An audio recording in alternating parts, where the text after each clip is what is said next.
welcome into the checklist. Checklist number 30, I believe. Brought to you by Secure Mac. I'm Ken Ray. I'm Nicholas Raba. And I'm Nicholas Tacek. Hey, let's keep playing with numbers. In the 80s, you knew that you were watching something high-tech if the characters mentioned the mainframe. The 90s, it was the net, or cyberspace. And today we stand on a new tech threshold, heralded by two words, the cloud. It's not just a buzzword, though. Even if you think your data is not in the cloud, at least some of your data is almost definitely in the cloud. In fact, I kind of want to leave out almost in that. Even if you think your data is not in the cloud, some of it is. Mac users are very familiar with services like iCloud and iCloud Drive, especially as Apple puts more and more attention on cloud-based services. But the question that we have here, are we throwing our stuff into the cloud without, really thinking about what we're doing and where it's going? As helpful as it can be, there are lots of examples of problems with cloud services causing disruptions for individuals or businesses or whole swaths of the internet sometimes. What happens when the cloud goes bad? That's our topic for this edition of the checklist. We'll look at problems you might encounter when using iCloud, as well as some of the broader issues with cloud computing in general. So the items we're looking at on today's list: how iCloud works, I'll look at Apple Music, I'll look at your cloud security, some of the broader issues that I mentioned earlier, and finally, lessons that we've learned from cloud computing. Let's start with just that very first one, because, there's nothing Apple wants more than for me to put just as much stuff as I can on iCloud. How does iCloud work? Well, one quick aside before we get into how iCloud works. I just want to kind of preface this all. When you hear the cloud, just replace it in your mind every time with someone else's computer. Because that's really what it is. Calling it the cloud, just to make sure none of our listeners are confused on this matter, the cloud is just someone else's computer. In the case of iCloud, that someone else is Apple. So iCloud is Apple's computers, Apple's servers. Hang on one second, though, because when you say the cloud, you are talking about a different kind of computing. Yes, it does still live on a computer, but the promise of, like, when you say in the cloud, that means I have access to it on my computer, I have access to it on my phone. Yes, it's going someplace else, but when you say someone else's computer, then you might think, oh, great, so now I have to go pick up someone else's computer. It's living on somebody else's servers. No, it's stored. Yeah, right. It's stored somewhere else. So it's not magically floating around the internet. It is stored somewhere. Right. In the case of iCloud, you may have heard iCloud Drive likened to another popular cloud storage service, which is Dropbox. So it's a basic cloud storage service. Apple advertises iCloud Drive as a way to easily share files, folders, and more between your Macs and even iOS devices. Now, in theory, this should make it simple to unify your Apple experience under one banner. Drag a file to your iCloud Drive on your Mac, and very soon thereafter, you'll also see it on your iPhone. In practice, there are a few concerns and sometimes some major issues that are necessary to understand. Now, iCloud has had its fair share of problems with syncing user data correctly across multiple devices. Searching for iCloud syncing issues online reveals many users complaining about inexplicably losing information. Even today, working across multiple Macs and iOS devices can sometimes create issues where the wrong file gets synced to your devices. Or worse, the file might get deleted altogether. Anyone who's worked with Dropbox or other cloud storage services knows that it's almost impossible to understand exactly when folders are going to sync. If you make too many changes too quickly, syncing could get confused. Out of sync, your cloud drive suddenly becomes quite a mess. And iOS users understand these frustrations well. iCloud has a notorious reputation for overwriting contact files or syncing blank contacts from a Mac to an iPhone or vice versa. For those who don't have a backup copy of their data available, the consequences could range from simple frustration to a major problem where your address book is now empty. Compounding this problem is the new optimized storage feature in macOS. The actual intent and design of this feature is to enable efficient use of solid-state hard drives, which often have smaller storage capacities than traditional spinning disk hard drives. Your Mac will upload older files to iCloud Drive and leave behind what's called a stub file that tells the system to re-download the full-size file when you need to access it. This is not a bad idea in theory, but it does have the usual cloud-related drawbacks, like requiring an internet connection in order to restore your data and files. However, it can cause data loss as well. Tech writer Ben Lovejoy has written extensively about his problematic experiences with iCloud Drive and the optimized storage feature. The concern is the confusing way in which optimized storage works. Some users report that the feature is enabled by default. That's the experience that Lovejoy had. After an update, his MacBook Air activated the feature and connected to iCloud Drive, which also happened to be archiving files from a much larger hard drive on his Mac at home. The machine then synced his desktop files to the MacBook until the hard drive was full. Basically, with the smaller hard drive on the MacBook Air, it didn't have enough room for all the other data. His efforts to resolve the problem resulted in the loss of all of the local files on the machine. Once you turn off the iCloud Drive feature, it deletes the data. The problem became so severe that Lovejoy's MacBook Air was virtually an unusable brick. The only solution in his case was to restore the entire machine from a Time Machine backup, which luckily he had available. If he hadn't, that's not a good scenario. But overall, this highlights a major problem with some cloud storage services right now. Though they can offer an incredible amount of convenience, they require a very careful setup. And even then, losing data is a real possibility. So, you can't always rely on the cloud to restore the information if the cloud is what's causing the problem in the first place. So bottom line is, keeping separate backups is a very good idea, separate non-cloud backups, so physical backups at your house, just because it doesn't always go right. And if you don't have that backup, not a good place to be. It's amazing, actually, that we've gotten 30 episodes in, and you've never mentioned running a backup before. It slipped my mind.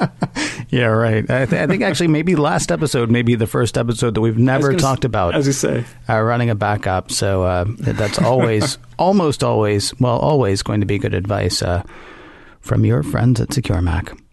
Let's talk about another one of the features that's a big part of Apple's business at this point. It makes sense that we would be talking about it in terms of cloud computing, although it wouldn't have crossed my mind to do. Talk to me about Apple Music.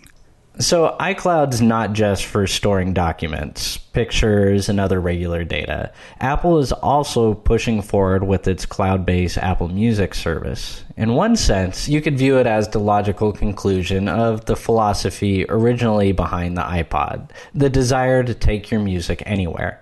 With all your favorite tunes stored in the cloud, Apple wants to make your music available to you anywhere. Of course, as we've mentioned, that means anywhere with an internet connection. Many users still prefer local storage due to the instant availability of the music. If you hop on a plane or travel abroad, you might not have access to internet on your device, leaving you totally without your music.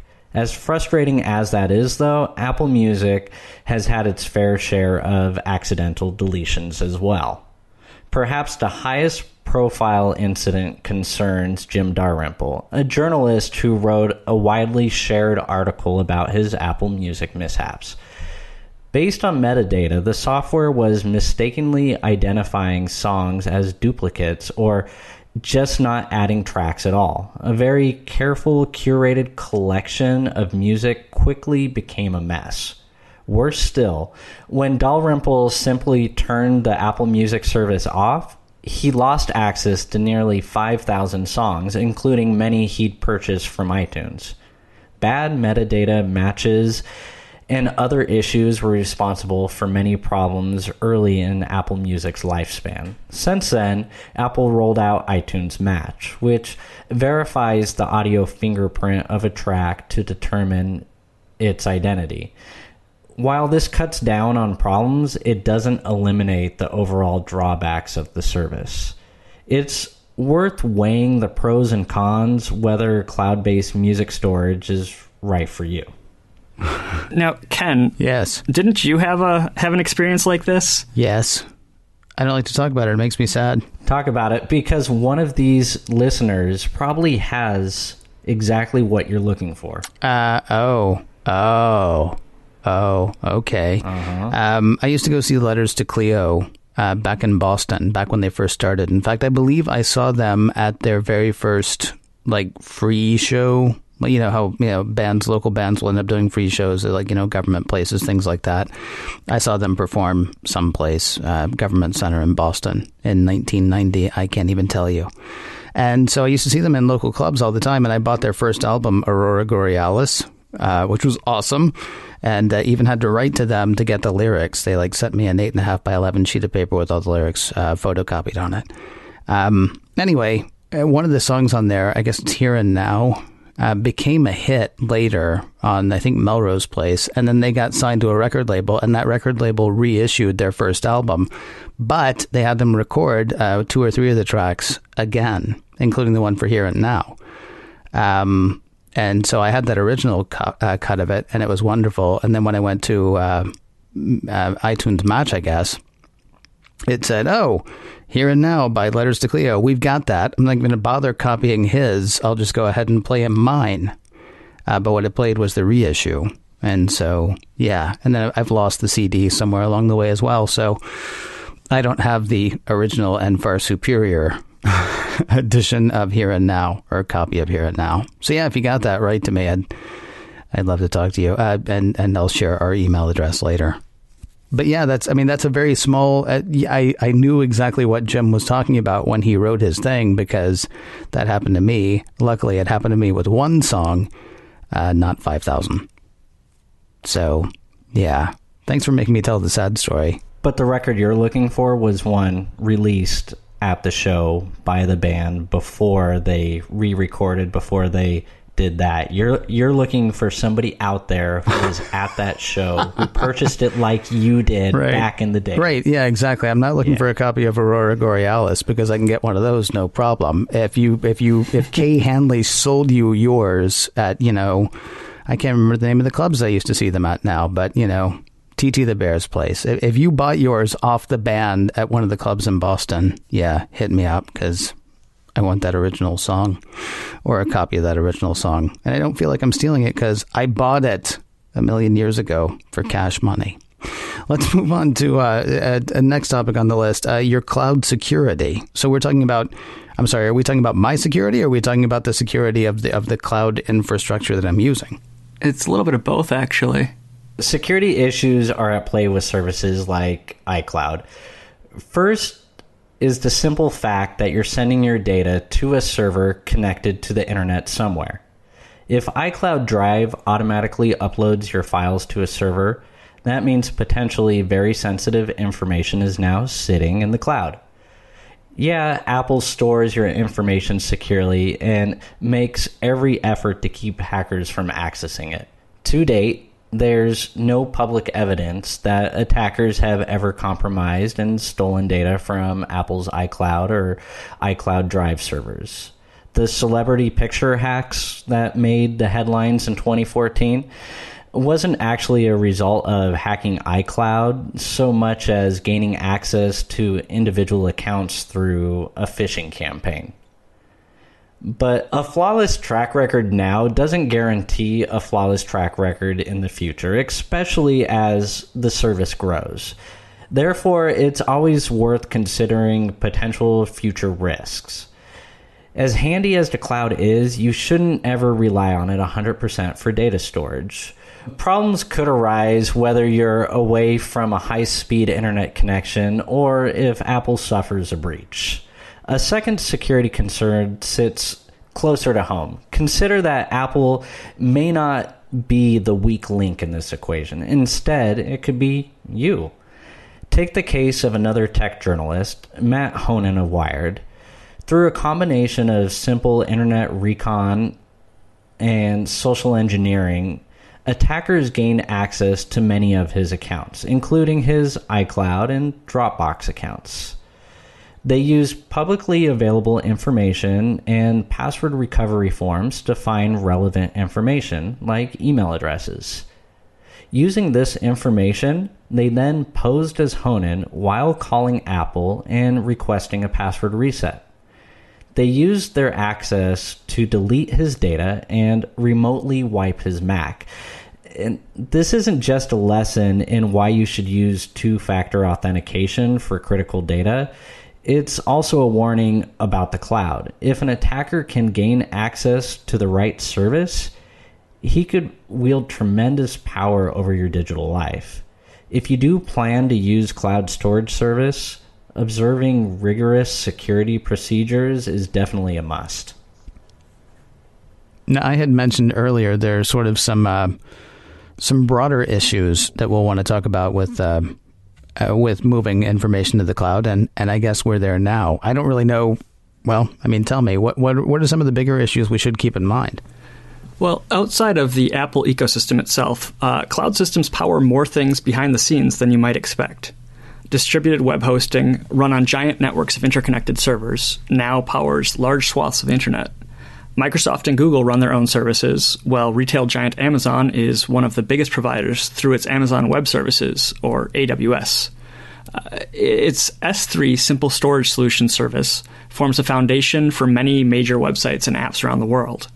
You may have heard about AWS in the news recently because it experienced one of its first major outages in some time. During routine maintenance, an engineer mistyped a command. Big mistake here because it took many servers offline all at once. As a result, any sites relying on those servers went dark immediately. It was kind of a